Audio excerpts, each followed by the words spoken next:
आपण पाहत आहात भारतीय जनमत, आपला चॅनल। नमस्कार, मी मानसी धामणसकर। आपण पाहत आहात भारतीय जनमत न्यूज। नजर टाकूया त्याच्या ठळक घडामोडींवर। लोकसभा निवडणुकीत मुस्लिम, दलित, मराठा मतपेढी महाविकास आघाडीच्या बाजूने झुकल्याचे दिसल्यानंतर मुस्लिम समाजाला विधानसभा मतदारसंघात उमेदवारी मिळावी यासाठी काँग्रेसकडे मागणी करण्यात येत आहे। लातूर येथे 10 ऑगस्ट रोजी होणाऱ्या बैठकीत ही मागणी अधिक ठामपणे मांडली जाणार आहे।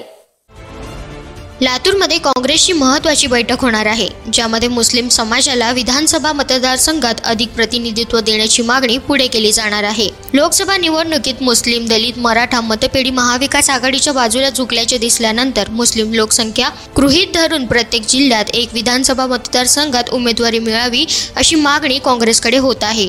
छत्रपती संभाजीनगर येथे या विषयावर एक बैठक देखील पार पडली होती, जिथे माजी आमदार आणि नेत्यांनी पुढाकार घेतला। लातूरमध्ये 10 ऑगस्ट रोजी होणाऱ्या काँग्रेसच्या विभागीय बैठकीत राज्य प्रभारी रमेश चेनिथल्ला, प्रदेशाध्यक्ष नाना पटोले, बाळासाहेब थोरात, पृथ्वीराज चव्हाण यांच्यासारखे वरिष्ठ नेते उपस्थित राहणार आहेत। यावेळी मुस्लिमांना अधिक प्रतिनिधित्व देण्याची मागणी जोरदारपणे मांडली जाणार आहे। काँग्रेस प्रदेश सरचिटणीस मोईश शेख यांनी सांगितले की या मागणीला पुढे नेण्यासाठी राहुल गांधी यांची भेट घेण्याची तयारी आहे।